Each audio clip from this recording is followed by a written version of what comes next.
in Jefferson City, and Mike McShane for the Show Me Institute's been covering the whole thing. Good morning, Mike McShane. Hey, good morning. Great to be with you. Did I hear you on with Tom Becca the other day in Kansas City? Tom Beck is back in Kansas City. I think it was one of my colleagues who was on with him. He just started back up maybe 2 weeks ago. Yeah, Tom Becca is a very good friend of mine, but I don't say that publicly. All right, Mike McShane from the Show Me Institute. What were some of the biggies? Let's first start with education in your bailiwick. What was the big story coming out of this session?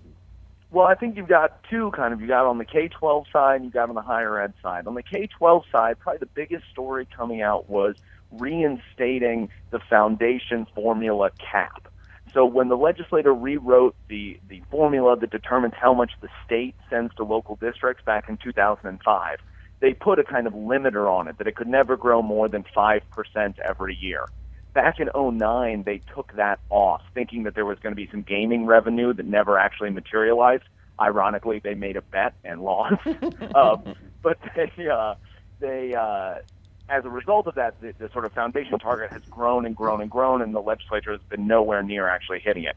So this session, they actually went back to the original rewrite back in 2005 and put that cap on it, which makes it much more likely to have the foundation formula actually funded here in the coming years. All right. What about the whole school choice argument that's been continuing on? Where are we with that? Yeah, there were a couple big bills related to that. There was trying to create an education savings accounts program for students with special needs. It was trying to create these tax credit scholarships for children in foster care. And unfortunately, it sort of fell apart right before the finish line. It passed the House. It passed out of one committee in the Senate, but unfortunately, so much happens in the last week or two of the session that it just kind of got buried under other stuff. So unfortunately, didn't quite pan out. Yeah. What about Missouri and the university system? That was under a lot of scrutiny this session.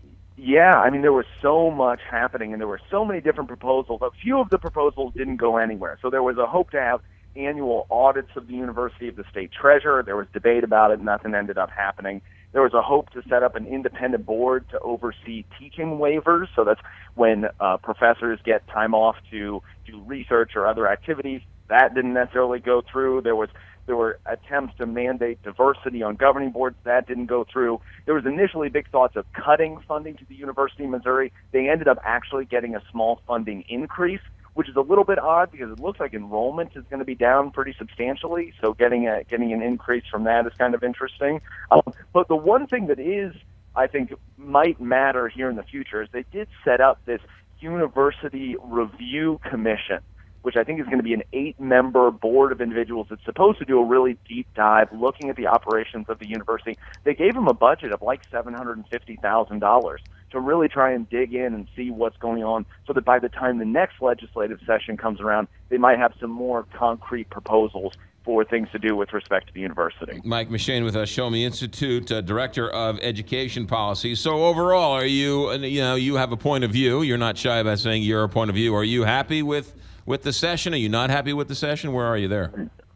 I think I'm happy with the session. That kind of last one before a big election coming up, sometimes nothing happens or very few things. I think the funding, the foundation formula cap is a huge deal because, I'm a big education reform guy. I want to change the system. But unfortunately, every time you go somewhere and talk about it, you'd hear people say, well, isn't that foundation formula $400 million underfunded? Maybe we should fix that first. So the fact that they took a big stab at that, I think will actually create more space to have conversations about maybe more fundamental reform to the education system. And, with the Mizzou stuff, I think that it'll be interesting to see what the review commission does and what they ultimately recommend. So I think my jury's still sort of out on the relationship between the legislature and the University of Missouri system. Yeah. They failed to pass medical marijuana. Do you want to chime in on that? No, you know what? I'm good. All right, fair enough. Just wanted to make sure. I want to give you every option to answer all the questions. Thank Mike. you. Look, I certainly appreciate it. I am here for you. Mike McShane, Show Me Institute Director of Education Policy, chiming in. Mike, have a good week. Thanks. Hey, you too.